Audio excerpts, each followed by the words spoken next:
Assalamualaikum warahmatullahi wabarakatuh. Halo teman-teman, berjumpa lagi dengan saya di channel Auto 354. Nah teman-teman, di video kali ini seperti biasa saya akan berbagi tips otomotif. Dan kali ini saya akan berbagi tentang pengecekan ringan untuk menghadapi liburan tahun baru. Mungkin teman-teman di sini di tahun baru kali ini ada yang berkunjung ke tempat keluarga atau pulang kampung atau mudik. Nah, di sini saya akan memberikan informasi atau menyampaikan pengecekan ringan untuk di mobil teman-teman sebelum digunakan untuk perjalanan jauh. Nah, kita akan sampaikan dari mulai pengecekan di depan, dalam, dan sampai ke belakang. Kita berikan pengecekan ringan agar kondisi mobil teman-teman semua dalam keadaan prima. Tetapi untuk lebih fullnya, teman-teman, untuk lebih pastinya atau lebih biar mantap, biar nggak sanksi di jalan, teman-teman bisa melakukan perawatan berkala secara rutin di bengkel-bengkel resmi kendaraan teman-teman semua. Kali ini saya hanya menyampaikan pengecekan ringan aja. Mana tahu teman-teman baru selesai servis atau masih jauh lagi untuk kilometer servisnya. Di sini saya akan menyampaikan pengecekan ringan saja agar mobil teman-teman siap untuk melakukan perjalanan jauh. Oke teman-teman, sekarang kita mulai saja, langsung saja dari bagian depan. Nah, ini sudah saya buka kap mesinnya. Kita akan pengecekan. Yang pertama sekali, teman-teman pastikan untuk di dalam mesin, kita akan coba kita cek di dalam mesin. Yang paling penting buat teman-teman semua yaitu radiator. Nah, untuk di radiator teman-teman hanya pastikan saja pengecekan untuk di reservoir.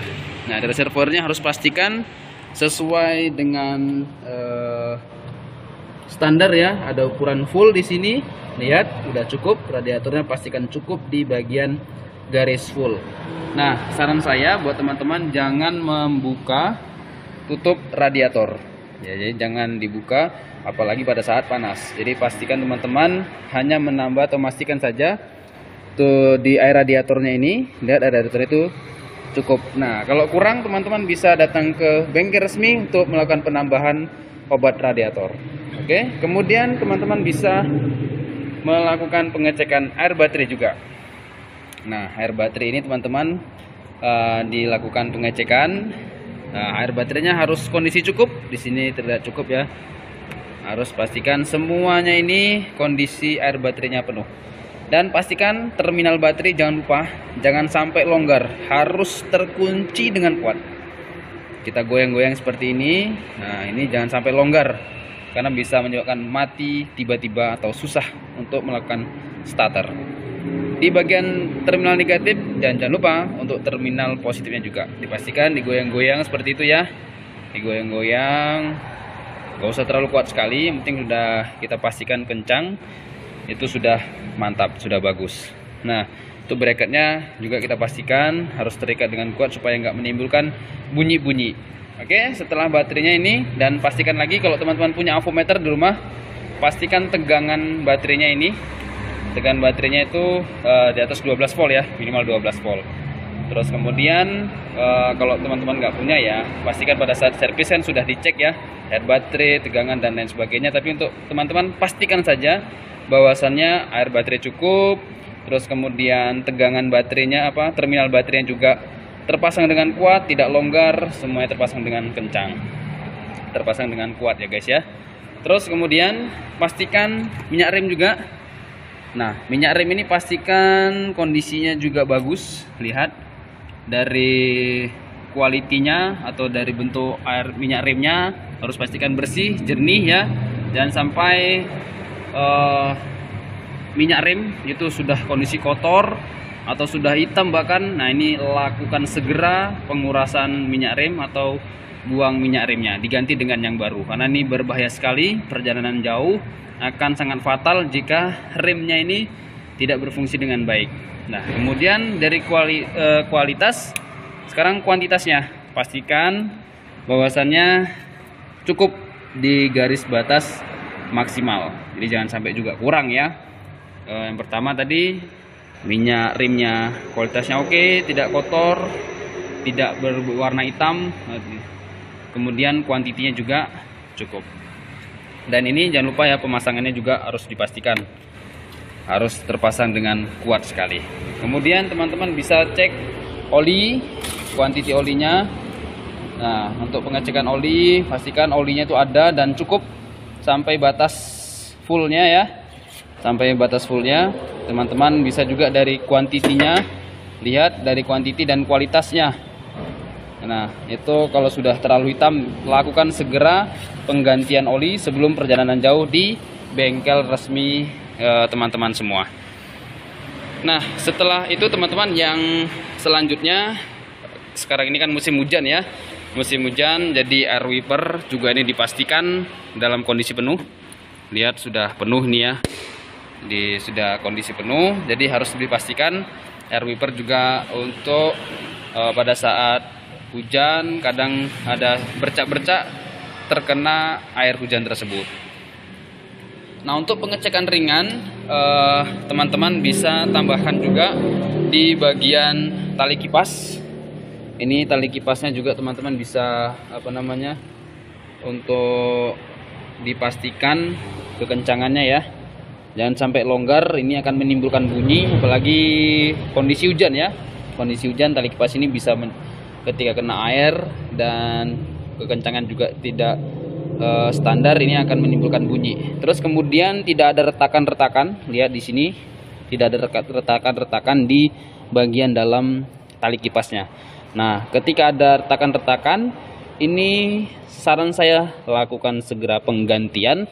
Nah, ini kalau sudah putus di tengah jalan atau lagi kondisi tidak di daerah perkotaan, tidak ada jual spare part, ini akan menjadi repot kita ya teman-temannya. Jadi pastikan sebelum berangkat, ini tali kipas harus dalam keadaan bagus, tidak ada yang retak atau terbelah-belah gitu ya guys ya. Oke, saya rasa untuk di bagian mesin itu yang pengecekan ringan yang dapat kita lakukan sendiri untuk memastikan kendaraan kita dapat bekerja secara prima dan kita yakin nyaman di dalam perjalanan. Oke, sekarang kita akan bergerak ke bagian depan. Bagian depan ini, nah yang tidak kalah pentingnya adalah lampu-lampu kelistrikan.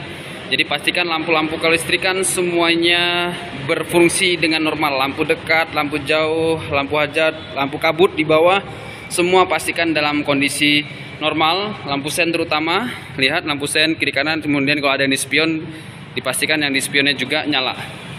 Terus di bagian belakang kita cek. Nah, ini lampu-lampu lampu-lampu kota, lampu plat nomor, lampu hajat, lampu rem dan lain sebagainya harus pastikan dalam kondisi nyala semua ya guys ya. Kemudian pastikan di panel-panel, lihat panel-panel di speedometernya semua dalam keadaan normal. Oke, nyala, berfungsi dan normal. Ini harus kita pastikan juga agar ya kita lebih nyaman di dalam perjalanan. Oke, sekarang kita matikan.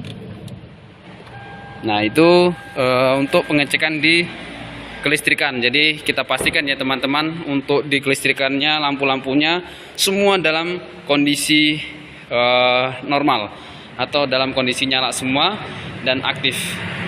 Kemudian selanjutnya yang tidak kalah pentingnya adalah tekanan angin ban. Nah, tekanan angin ban ini untuk masing-masing mobil itu tekanannya berbeda-beda dan ukuran bannya juga berbeda-beda. Jadi teman-teman bisa lihat, cek tekanan angin bannya, standar tekanan angin bannya itu di sini. Teman-teman buka pintu supir, kemudian di sini ada indikator atau tabel. Di sini ada tabel tekanan angin ban. Teman-teman bisa lihat di sini berapa tekanan ban depan, kemudian berapa tekanan ban belakang. Di sini kalau Terios ini sampelnya ya, kalau depannya itu 34 PSI, kemudian di belakangnya 38 PSI, atau bisa cek di YouTube saya untuk tekanan standar angin ban untuk mobil Daihatsu Terios. Nah teman-teman, sudah tekanan angin ban, kita lihat yang tidak kalah pentingnya juga ban serep. Ban serep ini, teman-teman di sini lakukan juga untuk yang Terios tipe R itu ada covernya, jadi teman-teman bisa turunkan dan dicek tekanan angin bannya. Jadi supaya kita ketika terjadi ban bocor di tengah jalan atau pecah atau lain sebagainya, kita bisa langsung menggunakan spare tire atau ban serep kita. Nah kemudian untuk di bagasi teman-teman, ini untuk penyimpanan bisa koper, tas-tas untuk selama keperluan atau mudik di perjalanan, ini bisa disusun di belakang, tetapi hindari untuk menutup ini, bisa tertutup kaca. Jadi jangan sampai bagasi itu menutup kaca belakang atau sampai sini guys. Nah di sini ya, sampai kaca belakang ini jangan sampai tertutup, karena bisa mengganggu kita dari ke spion yang tengah itu. Jadi agar ini tidak membahayakan kita juga, jadi tetap sampai rata saja, jangan sampai menutupin ini. Jangan sampai menutupi kaca di bagian belakang. Oke. Nah, teman-teman, dari depan sampai belakang sudah kita sampaikan tips pengecekan ringan. Itu adalah pengecekan yang normal ya. Dan teman-teman, dari mulai pengecekan mesinnya, kemudian pengecekan mesin, lampu-lampu, terus ban, tekanan angin ban serep, kemudian peletakan bagasi juga. Nah saya rasa cukup itu dari saya. Mungkin teman-teman ada tambahan yang lain, bisa tulis aja di kolom komentar apa aja lagi yang sekiranya perlu kita lakukan pengecekan atau pemeriksaan untuk perjalanan jauh. Tapi untuk lebih pastinya teman-teman, saran saya untuk melakukan servis berkala secara rutin di bengkel resmi mobil teman-teman semua, agar di dalam perjalanan teman-teman bisa nyaman, terus mobilnya juga dalam kondisi prima. Saya yakin untuk di bengkel-bengkel resmi, untuk di bulan Desember menjelang liburan atau akhir tahun ini banyak sekali diskon-diskon. Mungkin bisa teman-teman cek di bengkel resmi teman-teman semua. Kalau di bengkel Daihatsu bisa berkunjung ke Astra Daihatsu Medan SM Raja, Astra Daihatsu Binjai ada cabangnya juga, bisa jadwalnya bisa tanyakan langsung ke bengkel resminya ya guys ya. Nah teman-teman, sekian dulu informasi dari saya, semoga video ini bermanfaat. Jangan lupa untuk terus support channel ini dengan klik tombol subscribe, nyalakan lonceng notifikasi, like, share, and comment. Oke guys, see you next my video. Wassalamualaikum warahmatullahi wabarakatuh.